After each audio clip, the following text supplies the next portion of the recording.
लीजिए दोस्तों, ईरान का वो सच खुल गया। ये यूं कहिए, ईरान जो छुपा रहा था वो खुलकर सामने आ गया। आप सब मेरे गवाह हैं, खुदा की कसम।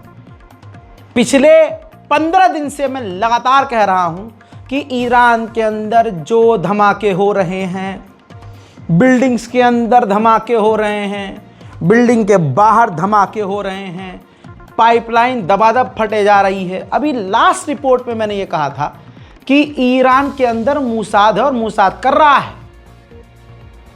लेकिन मेरा ईरान के लिए मैं बोलूं, अच्छी अच्छी बातें करूं तो बहुत अच्छी बात है, लेकिन कमज़ोरियां बता दूं तो गाली सुनने के लिए भाई साहब मैं ही हूं। फिर 2 मिनट में जिस इंसान ने आपको पिछले 5 साल में हर दिन सच्ची खबर दी, और 2 मिनट के अंदर अगर मैंने उस लैंग्वेज को चेंज कर दिया, यानी ईरान अगर हमला करे तो रज़ा भाई सुभान अल्लाह माशाअल्लाह, और ईरान कुछ बात छुपाए, ईरान अपना नुकसान छुपाए, ईरान की जो कमज़ोरियां हैं वो बयान कर दूं तो रज़ा भाई तुम्हारी बहन की आंख। ये हमारे यहाँ एशिया में चलता है बहुत। दोगला हमारे अंदर का मिजाज है। लेकिन कुछ हैं जिनके कमेंट से बहुत हिम्मत मिलती है। लीजिए, मिल गई है बड़ी रिपोर्ट, इन्वेस्टिगेटिव रिपोर्ट है, अमेरिका की रिपोर्ट है, ग्लोबल रिपोर्ट सामने आई है और ईरान के अधिकारियों के ज़रिए कुछ चीज़ें सामने आई हैं। न्यूयॉर्क टाइम्स ने लिख दिया है, जिसने इजराइल के नुकसान खोले थे। आज इसी अखबार ने बताया कि ईरान के अंदर जो धमाके हो रहे हैं और 12 डेज़ वॉर के बाद से ईरान में जो गैस पाइपलाइन फट रही है, बम धमाके हो रहे हैं, कहीं कुछ हो रहा है, उसके पीछे मूसाद है।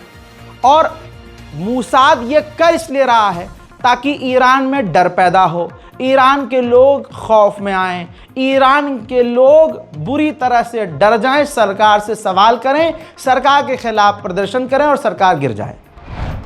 अब ईरान क्यों छुपा रहा है? ईरान अगर ओपनली बोल देगा कि इजराइल ये कर रहा है, इन धमाकों के पीछे इजराइल है, तो होगा ये कि ईरान की आवाम सीधा बोलेगी अपनी सरकार से जवाब दो, इजराइल पर पलटवार करो।